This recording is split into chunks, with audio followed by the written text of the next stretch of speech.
Muy bien, hermanos, vamos a ver este siguiente tema, buscando la funcionalidad en la familia.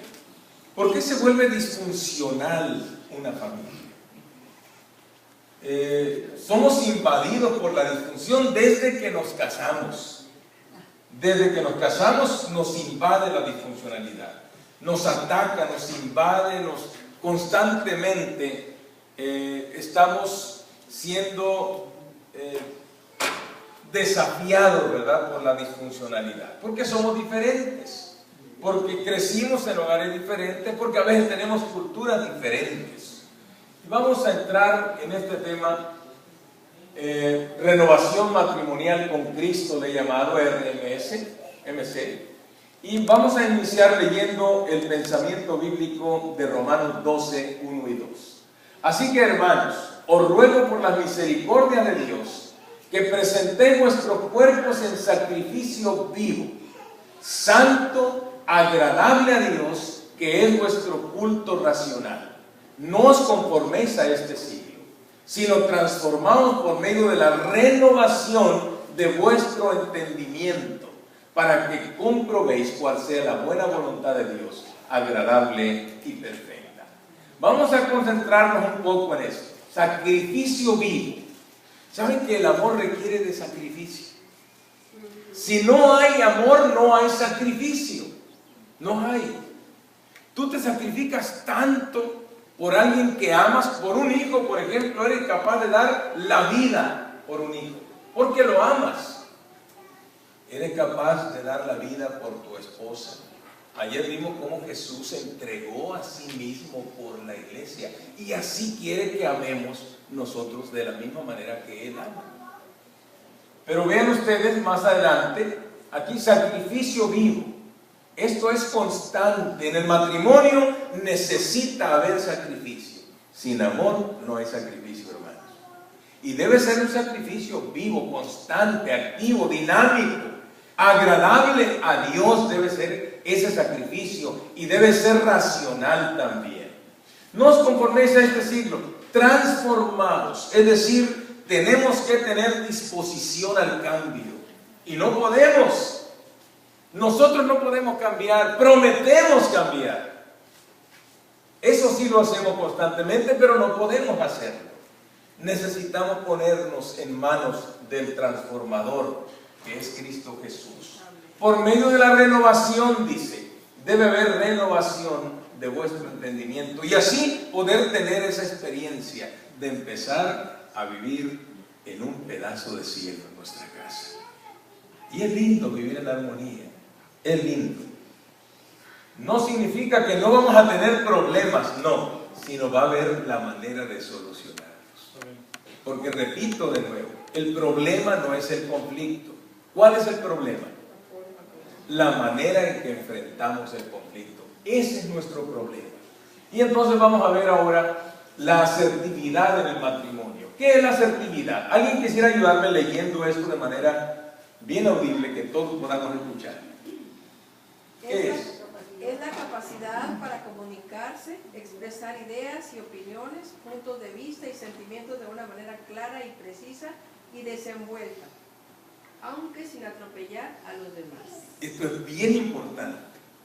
Fíjense, la asertividad es esa capacidad de poder decir lo que sentimos, lo que pensamos, pero sin olvidarnos que a la persona que le estamos diciendo tiene derechos también y merece respeto a la persona. Entonces, eso es lo que vamos a ver esta noche, cómo poder hacer eso, porque regularmente estamos a la defensiva. Nos falta inteligencia emocional, que no es otra cosa más que la capacidad de controlar mis emociones. Eso es la inteligencia emocional, controlar mis emociones. Pero también eso es bien difícil, hermanos. Es complicado. Es más, yo he llegado a entender que es imposible el control de mis emociones. Por eso es necesario buscar la ayuda divina. Objetivo del tema: alcanzar un desarrollo humano más pleno, lograr que las parejas estén ¿qué? Felices y contentas. Primero, ¿con quién? consigo mismas y con los demás, consigo mismas contentas. Que al final del tema pueda caracterizar su conducta personal, se convierta en una guía permanente de sí mismo en el control de sus emociones. Y reformular patrones, comunicaciones en la familia y en la sociedad. Eso es lo que buscamos esta noche. Esperamos lograr. Vamos a ir directamente al tema. El respeto en la familia. Vamos a ver este pensamiento. ¿Alguien puede hacerme el favor de leerlo?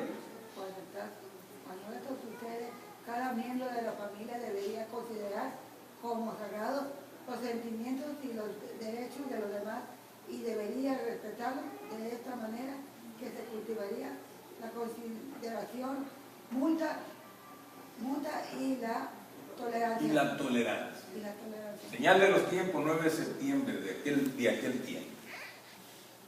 1880 se escribió esto. Y saben que los psicólogos modernos están usando esto como una novedad. Es interesante. Anoche dijimos que el respeto es inherente a los seres humanos. Es decir, necesitamos quitar de la cabeza ese paradigma, ese modelo que tenemos de que el respeto se gana. Y lo tenemos bien marcado. No, no te respeta porque no te lo ganas. El respeto es inherente. ¿Por qué es inherente el respeto a las personas, a los seres humanos? Porque son seres humanos. Merecen respeto o merecemos respeto. ¿Están de acuerdo conmigo, hermanos? Amén. Métaselo en la cabeza eso y usted va a empezar a respetar a los demás. En primer lugar, a sus prójimos, los más próximos a usted, que son su familia. Cuando esto sucede, es decir, el respeto, cada miembro de la familia deberá considerar como sagrados los sentimientos y los derechos de los demás. Los demás tienen sentimientos, tienen derechos. No importa la edad que tengan, hermanos. Porque muchas veces los niños, y yo recuerdo mi experiencia, yo quise hablar cuando era adolescente, papá, pero es que tú no seas igualado, me decía mi padre. Aquí yo soy el que manda. ¿Se acuerdan ustedes cómo nos decía la gente? No seas igualado, no seas metiche. Y uno quiere meter su cuchara porque es pensante. Es un ser pensante, es una persona que tiene la capacidad y todo el derecho de hablar, de decidir, de opinar. Pero los padres estaban formados así. De paso, ellos no tienen la culpa, hermanos. Fueron formados, los modelos que aprendieron fueron esos. Era todo lo que tenían para educarnos. No tenían más. Y a veces nosotros captamos esos modelos y nos quedamos con el mismo patrón. Y así da vuelta a un círculo vicioso y el mismo patrón se sigue repitiendo por generaciones, hermanos. Por generaciones. Así que es nuestra oportunidad romper patrones, hermanos. Romper patrones. Saben que no se rompen los patrones porque tenemos miedo. ¿Qué dirán los demás? ¿Qué van a pensar? No, hay que romper los patrones de conducta. Debiera respetar, dice, esos sentimientos y derechos de los demás. De esta manera se cultivaría la consideración mutua. Qué sabias palabras de esta mujer. De veras. ¿Por qué tratar el tema de asertividad en la familia? A ver, ¿qué dice la primera? ¿Por qué tratar? ¿Alguien lo lee? ¿Fuerte? Por las disfunciones comunicacionales en la familia y la sociedad. Por las disfunciones que hay. ¿Por qué más? Por los problemas que causa la falta de asertividad. Muy bien. ¿Por qué más? Por el efecto en cadena que provoca. Que provoca la falta de asertividad. Provoca un problema en cadena. Y por generaciones se va alargando si nosotros no somos asertivos. ¿Qué dice la Biblia? Estén listos para ayudar, para leer, para participar, por favor. ¿Qué dice? Alguien lea, por favor, el pensamiento. Nada hagáis por contienda o por vanagloria, antes bien con humildad, estimando cada uno a los demás como superiores a él mismo, no mirando cada uno por lo suyo propio, sino cada cual también por lo de los otros. ¿Saben? Este es un tratado de inteligencia emocional, hermanos. Es un tratado de inteligencia. Capture ese pasaje, apréndaselo de memoria. Archívelo en su mente, en su corazón. Nada hagáis por contienda, por competencia o por vanagloria. Pero mira, esto ocurre, y nos ocurre a los cristianos. Nos ocurre a los cristianos adventistas, nos volvemos muy competitivos, más que competentes. Y queremos hacer lo mejor por la vanagloria a veces. Esto es un enemigo del cristianismo. Antes bien dice, con humildad. Y de paso esta palabra debemos manejarla con cuidado también. Porque a veces nos toca, hay gente que de manera ingenua dice, pastor, si yo soy humilde. Y yo pienso, eras. Porque en este momento que dijiste soy humilde, se acabó la humildad. Uno debe de ser cuidadoso, ¿verdad? La humildad se manifiesta más en el anonimato que en el decir yo soy humilde. Estimando a cada uno de los demás como que, aquí está el problema, nadie es mejor que yo. Eso es lo que tenemos metido. Fíjense, hay un paradigma equivocado en toda la sociedad metido. Se meten los niños, se clavan la gente. A los niños les dicen, quiero que tú seas el mejor en la escuela, que saques pura sa, que seas lo máximo. ¿Sí? Y empezamos a sembrarlo tanto, que él llega a creer que él es superior a los demás. Y esto le causa problemas en el camino. Quizá en la niñez no le cause muchos problemas, pero le va a causar en el camino. Es tan importante enseñarle a los hijos, pero todas estas enseñanzas tienen que ser con el ejemplo, hermanos. Con el ejemplo. Y hace uno lo mejor que puede, hermanos, y a veces los hijos de todas maneras se descarrían. No mirando cada uno por lo suyo propio, sino cada cual también por lo de los otros. La importancia del respeto. Mediante la complacencia del pecado, dice Testimonios para la Iglesia, se destruye ¿qué cosa? Respeto propio. El respeto propio.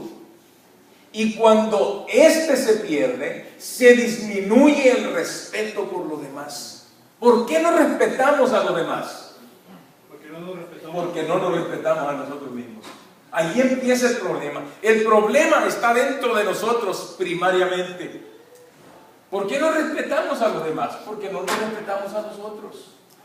¿Y por qué no nos respetamos a nosotros? Quizá porque no hemos entendido que somos las criaturas más preciosas delante de Dios. No hemos entendido que Dios no cría basura y que nosotros nos consideramos una basura. Nos consideramos tan baja estima, se baja tanto la estima hasta el suelo, que como no nos respetamos, nos creemos que no valemos, pues tampoco los demás valen. Si no valgo yo, tampoco los demás valen. Y eso es una enfermedad, hermanos. Afecta a la familia, afecta a la sociedad, disminuye el respeto por los demás. Pensamos que los otros son tan ¿qué? Tan perversos como nosotros mismos. Y siempre vivimos una vida de desconfianza, Esa es la realidad. Importancia del respeto. Enseña el respeto propio. El respeto a la dignidad del ser humano en su calidad de tal, es decir, como ser humano, y la consideración hacia todo miembro de la gran confraternidad humana, dice el libro La Educación. Enseña el respeto propio, pero este se enseña a través de modelos. No se olviden, somos modelos nosotros, somos modelos. Les cuento una experiencia. Les tengo que contar experiencias que me pasaron a mí y a usted también le pasa. Los niños son la gente más transparente que existe. Empezaba yo en mi vida como padre y estaba acostumbrado en el área donde vivíamos a decirles a los policías de tránsito, les decíamos perros, hermano. Y así les decía, estaba acostumbrado a la cultura en que crecía, viene un perro, te va a morder. Ahorita te agarra y te va a morder. Pues mi hija de 1 año escuchó